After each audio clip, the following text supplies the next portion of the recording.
स्वागत छ भाइ बहिनीहरुलाई नेपाल अनलाइन स्कुलमा। हामीहरुले अल्जेब्रासँग रिलेटेड लङ क्वेशनहरु डिस्कस गरिरहेका थियौं, जसमा हामीले टाइप 1 र टाइप 2 को क्वेशनहरु डिस्कस गर्यौं र टाइप 3 को पनि केही क्वेशनहरु डिस्कस गर्यौं र हामीहरुले छुट्याएको टाइप अनुसार टाइप 5 सम्म छ हामीहरुको यसमा लङ क्वेशनहरुलाई हामीले टाइप 5 सम्म छुट्याएका छौं, जसमा हामी टाइप 3 मै छ मैले र त्यसपछि हामी टाइप 3 लाई सिध्यायो भने टाइप 4 र त्यसैगरी टाइप 5 लाई पनि डिस्कस गर्ने छौं र अहिलेलाई हामी टाइप 3 को क्वेशनमा गइहाल्छौं डिस्कस गर्नको लागि। र यहाँ मैले एउटा टाइप 3 को क्वेशन लिएको छु र यो क्वेशनमा हामीहरुलाई fx र gx दुईटा फंक्शन गिभन छ। यहाँ भनिएको छ if fx is equals to x² minus 2x fx function given भयो र त्यसैगरी gx is equals to 2x + 3 र gx फंक्शन पनि गिभन छ र त्यसैगरी हामीहरुलाई यहाँ f not g inverse x is equals to 3 हुन्छ भनेर भनेको छ र त्यसैगरी then find the value of x। यदि यस्तो हुन्छ भने x को भ्यालु के होला त पत्ता लगाऊ भनेर भनेको छ। इजी छ एज अलवेज। हामीहरुले फर्स्ट अफ अल हामीहरुको यहाँ हेर्दा क्वेशनमा हेर्दा हामीले के भेट्यौं त g इन्भर्स gx फंक्शनको हामीलाई इन्भर्स चाहिने रहेछ। सो हामी gx फंक्शनको इन्भर्स क्याल्कुलेट गरिहाल्छौं। Then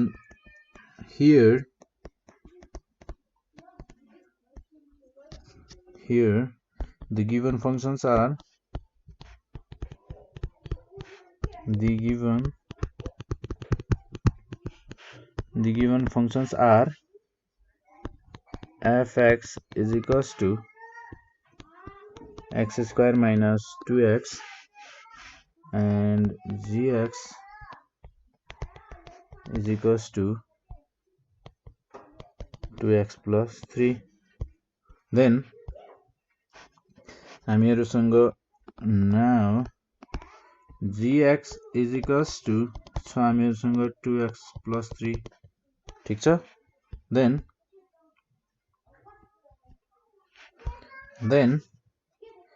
let y is equals to gx is equals to 2x plus 3 ठीक छ। then हामीहरुको y भनेको 2x plus 3 लेख्न पाइने भयो। so interchanging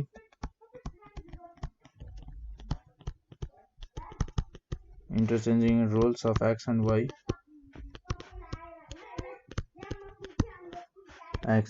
we get then यो हुन जाने भयो हामीहरुको x is equals to 2y plus 3। then यहाँबाट हामीहरुले यदि x minus 3 is equals to 2y गरेर यहाँबाट हामीले y को भ्यालु क्याल्कुलेट गर्ने हो भने y को भ्यालु हुन जान्छ x minus 3 divided by 2 ठीक छ। then that is यो भनेको त हामीहरुको g inverse x पो रहेछ। g inverse x is equals to x minus 3 by 2 ठीक छ। र यो भयो हामीहरुको g inverse x र according to question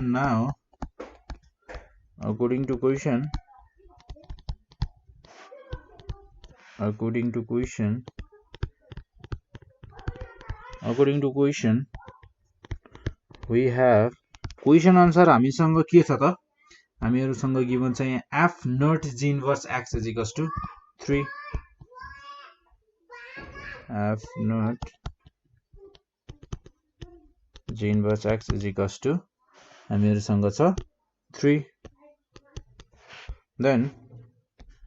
हामीहरुलाई यसलाई यसरी पनि लेख्न सक्छौं f g inverse x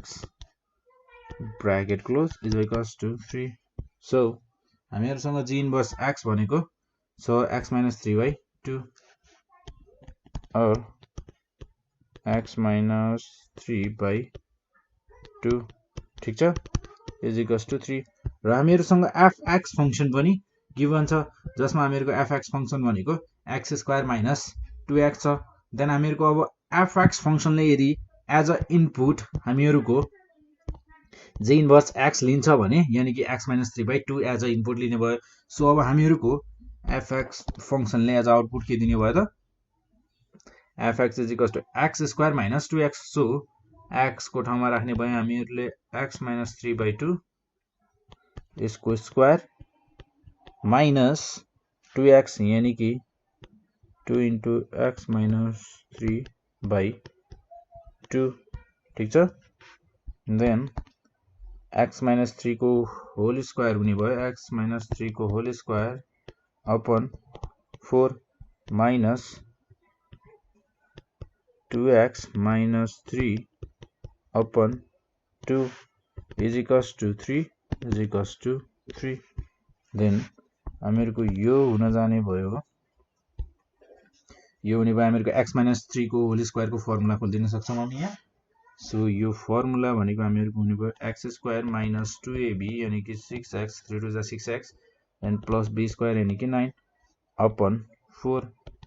र अब हामी यहाँ एलसीएम पनि लिन सक्छौं ठीक छ then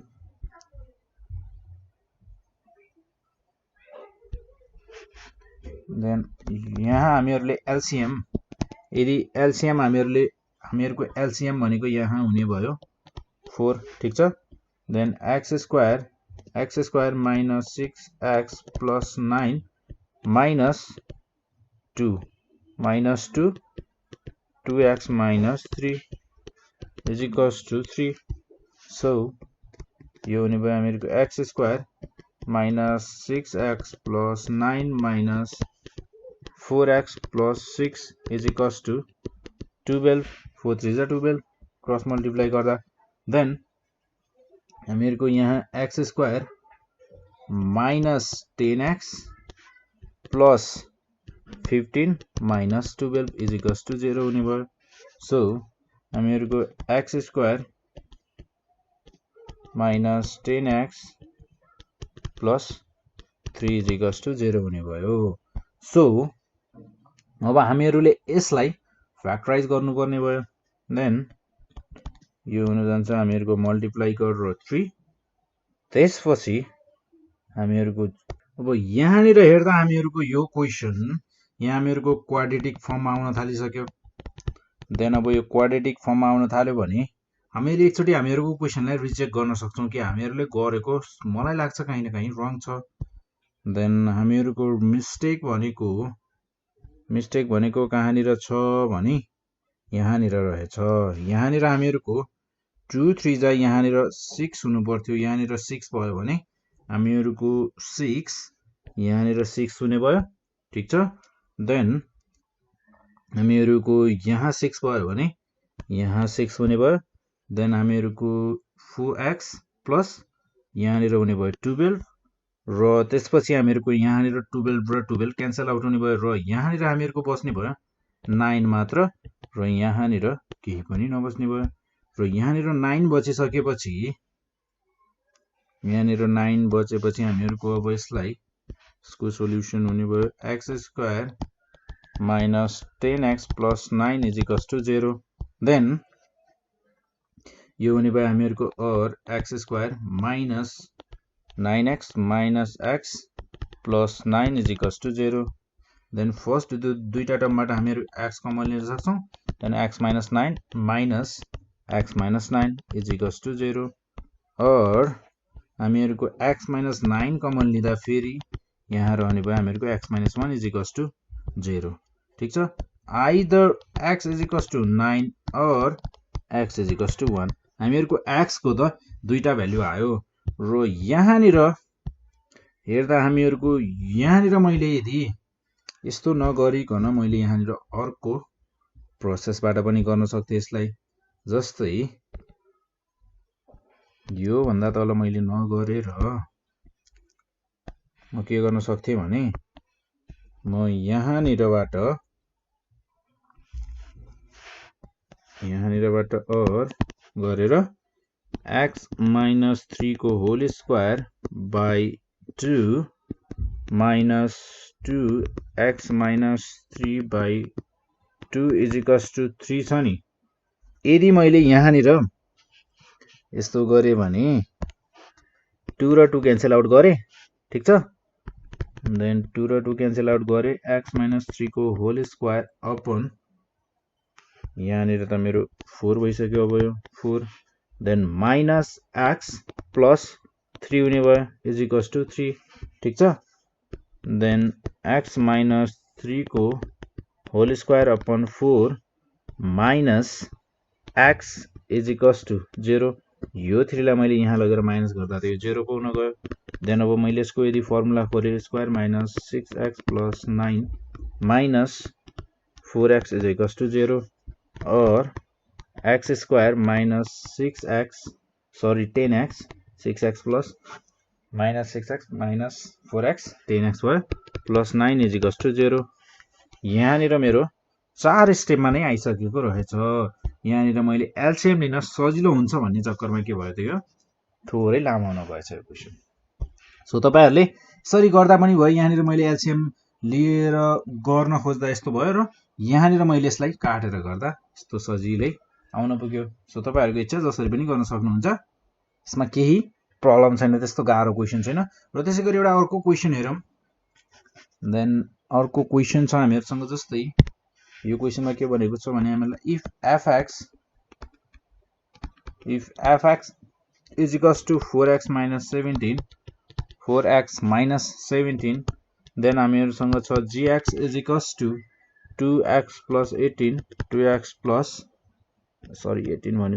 2x plus 8 upon 5 and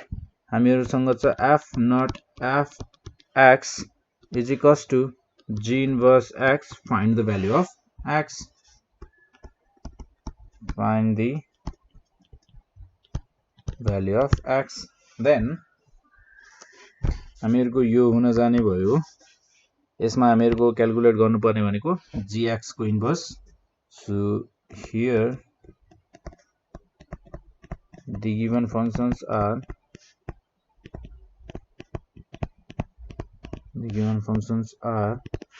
हामीहरुसँग छ fx is equals to 4x minus 17 and gx र gx छ हामीहरुसँग 2x plus 8 upon 5 ठीक छ so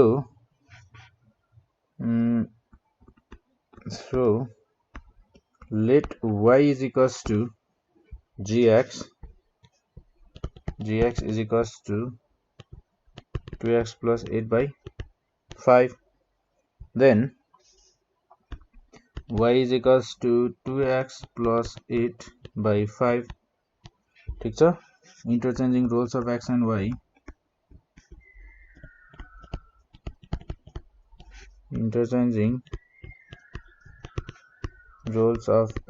and y we get x is equals to 2y plus 8 upon 5 और यहाँनिर क्रस मल्टिप्लाई गर्दा यो हुने भयो हामीहरुको 5x minus 8 is equals to 2y then हामीहरुको यहाँबाट y is equals to therefore y is equals to 5x minus 8 by 2 हुने भयो so that is यो भनेको त हामीहरुको g inverse x is equals to 5x minus 8 by 2 ठीक छ then अब now हामीहरुलाई यहाँ according to question हामीहरुलाई केही गिवन थियो according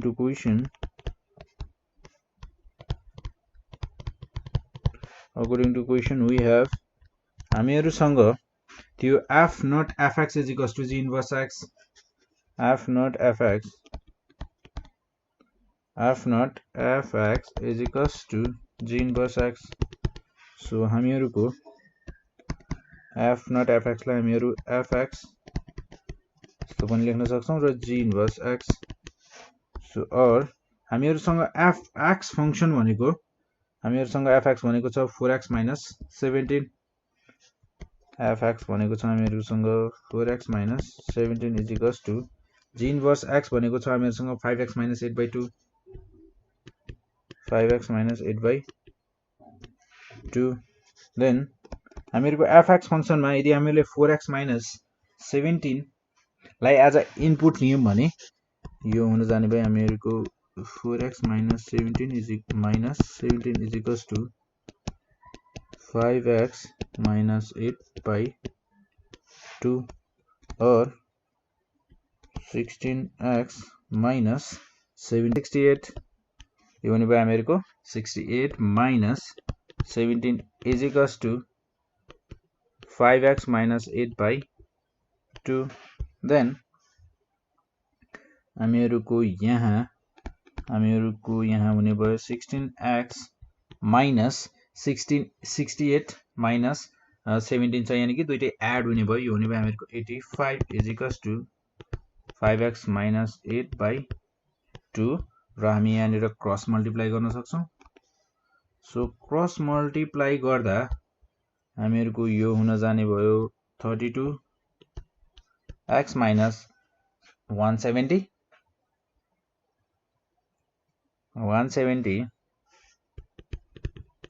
is equals to 5x minus 8. Then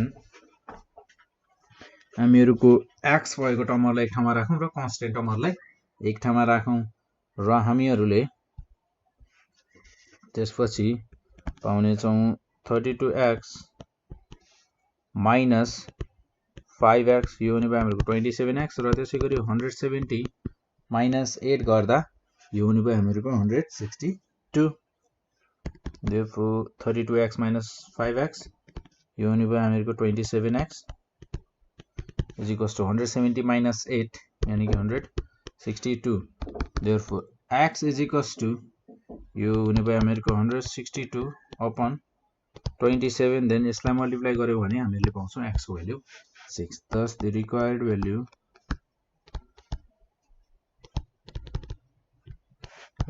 value of x is 6.